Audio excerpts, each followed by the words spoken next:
The Cura de Ars, a memoir of Jean-Baptiste-Marie Vianney by Georgina Molyneux. Book 5. Private Life of Marie Vianney. Chapter 4. Humility of Vianney, his increasing self-denial. According to Marie Vianney's own statement, his natural character was irascible and impatient, and it was not without much painful effort that he had attained the unvarying gentleness and meekness of spirit, for which he was so remarkable. If it were so, then, indeed, his attainments were wonderful. His humility was so profound, his spirit of self-renunciation so complete, that it would seem his bitterest foe would have found it hard to discover a vulnerable point whereat to aim his shaft. Indeed, his opinion of himself was so lowly that he believed that all the world had a right to despise him. And it is affirmed that he even entertained a special tenderness towards those who cruelly criticized or blamed him, or who otherwise treated him unkindly. But while Marie Vianney was so insensible to blame, except indeed that he welcomed it gladly as his desert, it was far otherwise as regarded praise. On this point, he was so susceptible that his friends were in constant fear and dread, lest by some unguarded word or expression they should wound his humility. Bishop Debbie one day so far forgot himself as to say, "Monseigneur." These words appeared to occasion him severe pain. "Oh, how unhappy I am," cried he, "that even my Lord Bishop should be deceived in me." One day, his brother priests were remarking how difficult it must be for those who are the objects of universal praise and adulation to maintain a humble frame of mind. Marie Vianney at once perceived their meaning, and lifting up his eyes with an expression of profound melancholy, he exclaimed, "Oh, my friends, if only I could be kept from despair." "I have received 2 letters by this day's post," said he one day. "In one, they pretended that I was a great saint.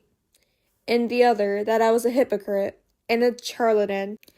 The first added nothing to me. The second took nothing from me. We are what we appear before God. Et puis pas plus. God has chosen me to be the minister of his grace to sinners, because I am the most ignorant and miserable of men.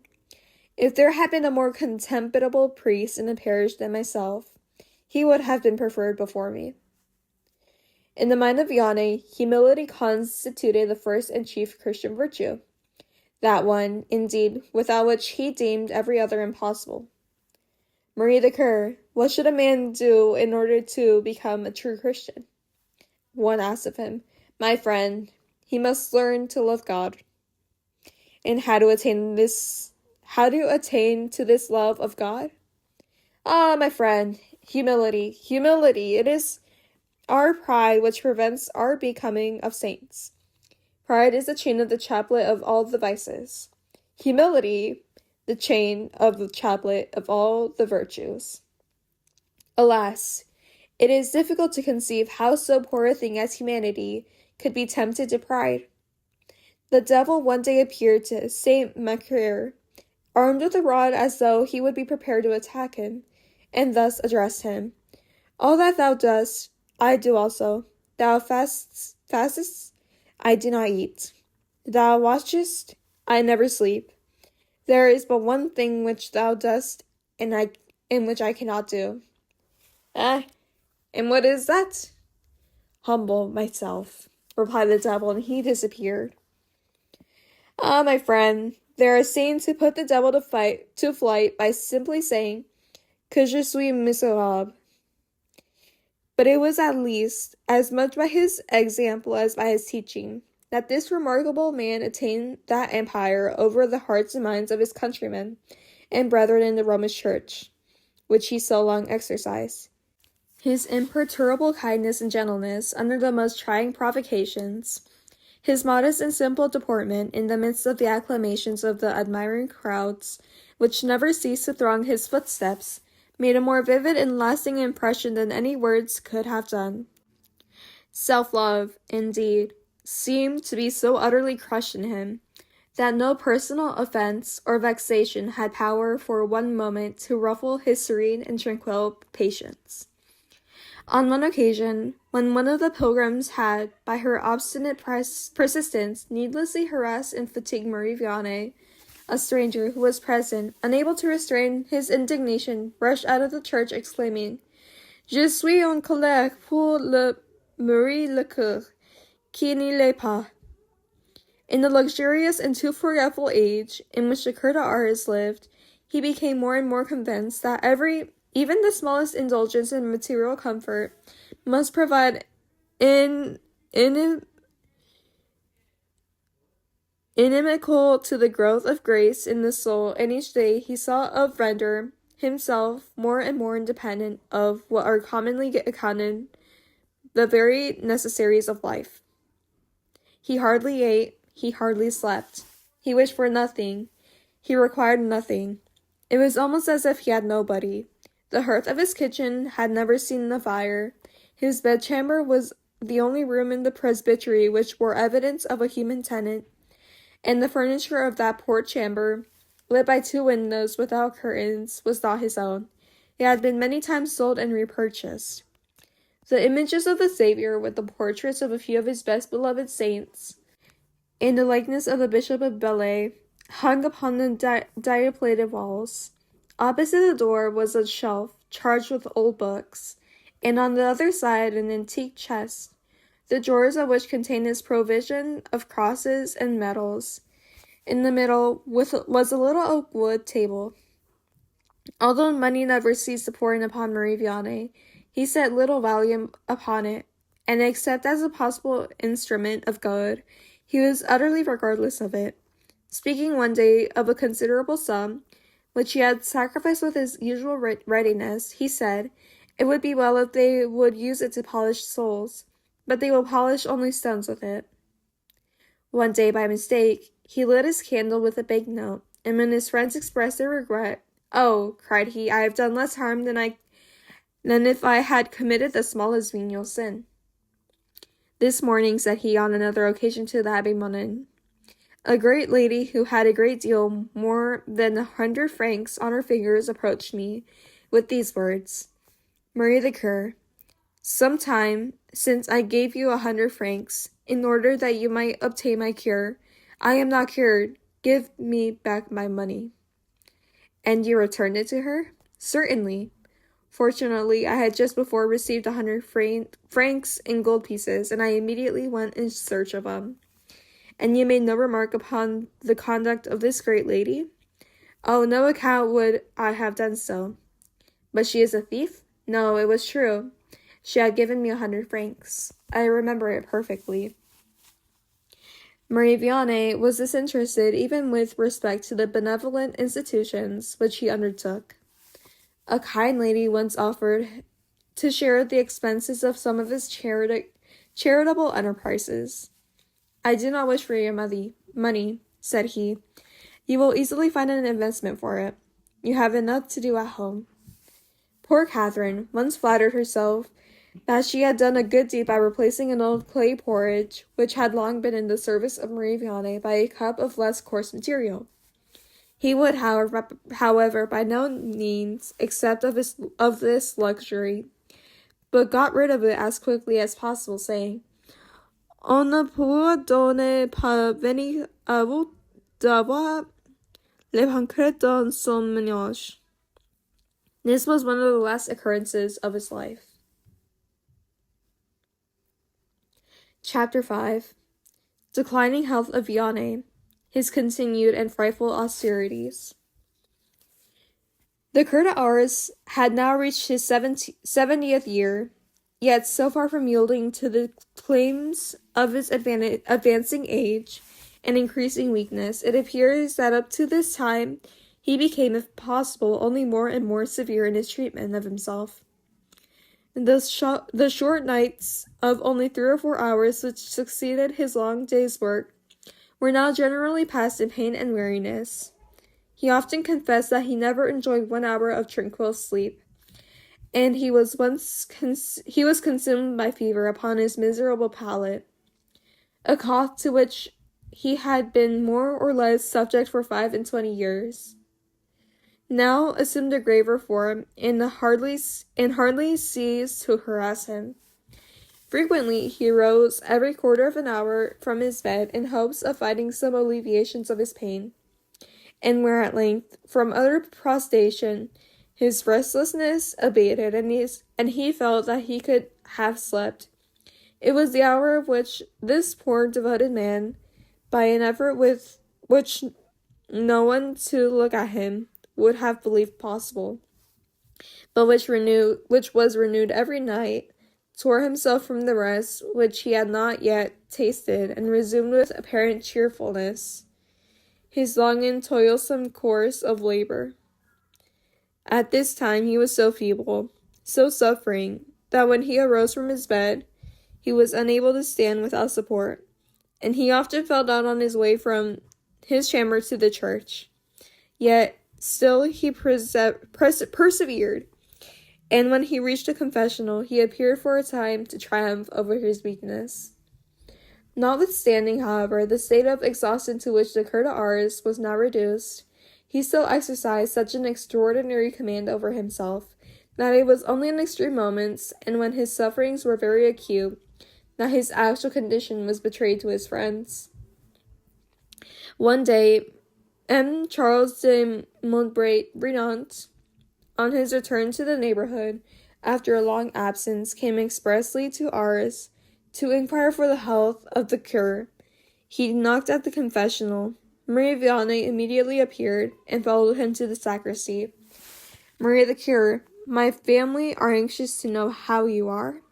Another time, Marie M. the Count, I beg you will not trouble yourself for so insignificant a cause. He then saluted him respectfully and disappeared without another word. We have seen that Marie Vianney manifested from his earliest childhood an extraordinary, and, as it appears to us, an instinctive tendency towards a life of asceticism. This tendency had increased with his advancing years, till at length penances and mortifications possessed for him a charm and attraction such as it would be difficult for other natures even to comprehend. In this way, said he, it is only the first step which costs. There is in mortification a sweetness and a consolation which, when once tasted, it is impossible again to dispense with. You must exhaust the cup to the bottom. There is only one way of giving oneself to God, added he. It is to give oneself utterly and without a shadow of reservation. What we keep back serves only to embarrass and trouble us. The spirit of self-denial had indeed become so natural to the Cura de Ars that in his case the exception to the rule of his life would have been to allow himself the most trifling indulgence. He would not gratify himself by smelling a flower. Often he is abstained from drinking when suffering from intense thirst. He never permitted himself to the least support when on his knees. Marie Vianney was painfully sensible to cold, but he would use by no means to protect him from it. During a very severe winter, one of the missionaries, pained at witnessing his sufferings, secretly devised a way by means of a trapdoor of having hot water conveyed under the confessional. The ruse succeeded perfectly. God is very good, said poor Vianney. This year, though, it is so cold, my feet are always warm. The effort of another friend was less fortunate in its results. Discovering that Marie Vianney often suffered acutely in consequence of the long hours passed in the same position, and with no other support than the hard walls of the confessional, he had a lining inserted within of a more pliable material. No sooner, however, did the obstinate ascetic perceive the provision made for his comfort, than he at once and indignantly tore it away. In fact, the more Vianney tortured himself by these cruel privations, so much the more earnestly did he strive to discover more modes of suffering.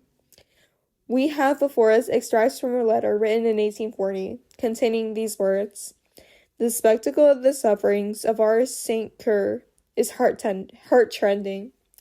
It is impossible to see and to hear him without feelings of the deepest pity mingled with admiration at this sublime and perpetual sacrifice. It is always with the same zeal, the same resignation, the same sweet and gentle deportment that he endures the constant pressure of the ever-increasing crowds who come to obtain from him a last word or to seek a last blessing. A miracle only can explain the inconceivable existence. The throng was never more prodigious. Men in masses surrounded his confessional. The church is crowded day and night.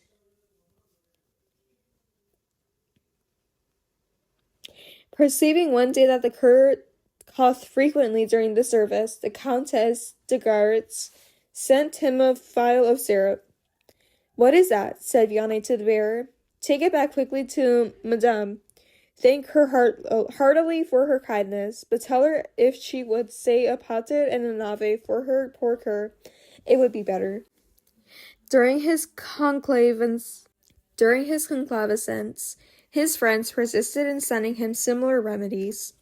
"Carry these things," said he, "to Mother Gonat, a poor woman in the parish. She needs them more than I." On finding that, by an order from the chateau, a mattress and a bolster had been placed upon his bed, he displayed so much vexation as he indignantly cast aside those superfluities, and precipitated them into the middle of the room, and the person who had been commissioned to be the bearer of them dared not again appear before him, till he summoned her to his presence, and humbly entreated her pardon for his brusquerie. There must, it appears, have been an extraordinary plasticity in the constitution of the Cura de Ars. The crowd, the heat, the human pressure, the stifling atmosphere which surrounded him, everything in short that would have annihilated the strength of any other man, appeared to be the very means by which he rallied his. If at the end of a day of overwhelming fatigue he was summoned to visit some port invalid, no matter at what distance, he would again set out on his weary way, and never relax in his painful effort, till his pastoral duty was accomplished. To his vigils and fastings, and those mortifications where we have noticed Marie Vianney added many more austerities. Sometimes he slept in the cellar upon a handful of straw, lay down, we should say, for sleep could hardly have visited him in such a situation. His faithful and devoted attendants, Jean-Marie Chenet and Catherine Lessegne, testified to having found in the chamber of Marie Vianney divers instruments of penance, hair shirts, sackcloth, knotted cords terminated by an iron ball, chains of steel, and sea. They also discovered, in the same secret recess, 4 or 5 disciplines of iron, the branches of which were armed with knobs of lead. It is affirmed that the Cura de Ars was obliged frequently to renew these instruments of torture, in consequence of their being broken by the force with which he flagellated himself. "I do not know in what year it occurred," relates a grave witness, "but sometimes this Cura de Ars ordered from the farrier of the village a chain of such dimensions as to make the initiated, who knew for what purpose it was intended, tremble." Bishop Devy often endeavored to persuade Marie Vianney to modify the severity of his fasts, and especially he insisted that the days of his periodical visits to himself should be the days of relaxation, to the same penitent. On one occasion he placed him by the side at table, and by his kind and pressing hospitality included him to eat almost like any other mortal. A few hours afterwards, however, the bishop learned, to his consternation,